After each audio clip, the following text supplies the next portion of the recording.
تو آج ہم قرآن کی ایک آپ کہہ لیں مختصر مگر بہت ہی اہم سورت پر بات کریں گے، سورت الکافرون۔ جی ہمارے پاس اس کے ترجمے اور مفہوم پر کچھ نوٹس ہیں، اور ہمارا مقصد ہے کہ اس سورت کے بنیادی پیغام کو سمجھیں، خاص طور پر عقیدے اور عبادت کے حوالے سے۔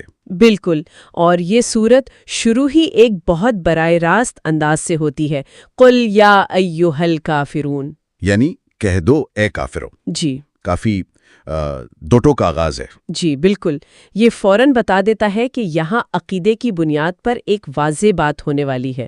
یہ سورت اصل میں مطلب عقیدے کی علیحدگی اور اپنی مذہبی شناخت پر قائم رہنے کے اصول کو واضح کرتی ہے۔ صحیح، اور پھر فوراً بعد جو اگلی دو آیات ہیں وہ تو جیسے بالکل مدے پر آتی ہیں۔ آیت 2، لا اعبد ما تعبدون، میں ان کی عبادت نہیں کرتا جن کی تم کرتے ہو، اور آیت 3، ولا انتم عابدون ما اعبد، اور نہ تم اس کی عبادت کرتے ہو جس کی میں کرتا ہوں۔ یہاں تو عبادت کے معبودوں میں ایک بالکل صاف واضح فرق بتا دیا گیا ہے۔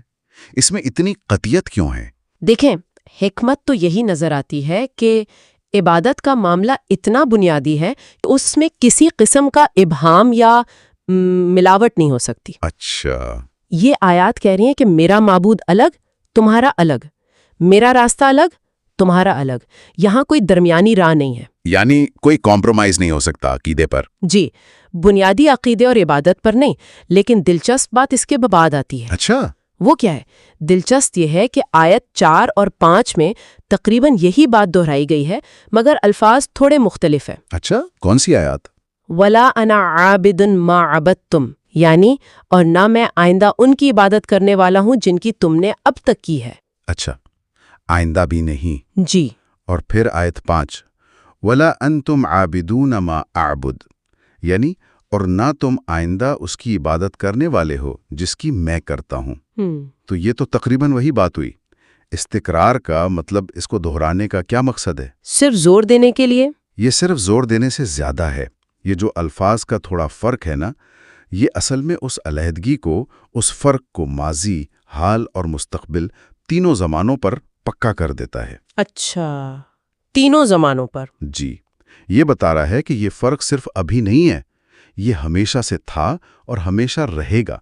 گویا عبادت کے راستے کبھی نہیں مل سکتے، یہ ایک حتمی بات ہے۔ واہ، تو یہ دہرانا اصل میں اس فرق کو بالکل دائمی بنا دیتا ہے، ہر شک و شبہ سے بالاتر۔ بالکل، یہ کوئی وقتی بات نہیں، یہ ایک مستقل اصول ہے۔ یہ واقعی گہری بات ہے۔ یقیناً، اور اسی واضح علیحدگی اور اٹل موقف کا جو منطقی نتیجہ ہے وہ پھر آخری آیت میں آتا ہے۔ آخری آیت یعنی آیت نمبر 6، لکم دینکم ولی دین۔ جی، تمہارے لیے تمہارا دین اور میرے لیے میرا دین۔ یہ آیت تو جیسے سمندر کو کوزے میں بند کرتی ہے نا؟ پچھلی ساری باتوں کا نچوڑ۔ بالکل، یہ خلاصہ ہے۔ پچھلی آیات میں جب عبادت اور معبود کا فرق واضح کر دیا تو یہ آیت ایک حتمی اصول دے رہی ہے۔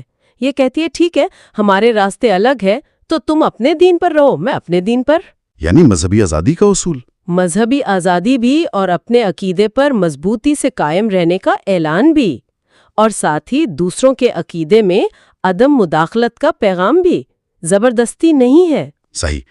تو اگر ہم اس پوری گفتگو کا خلاصہ کریں تو سورۃ الکافرون بہت واضح طور پر کہتی ہے کہ بھئی اپنے عقیدے پر ڈٹ جاؤ، دوسروں کے معبودوں سے مکمل طور پر الگ رہو، جی، لیکن ان کے دین میں دخل مت دو، تمہارے لیے تمہارا دین، میرے لیے میرا۔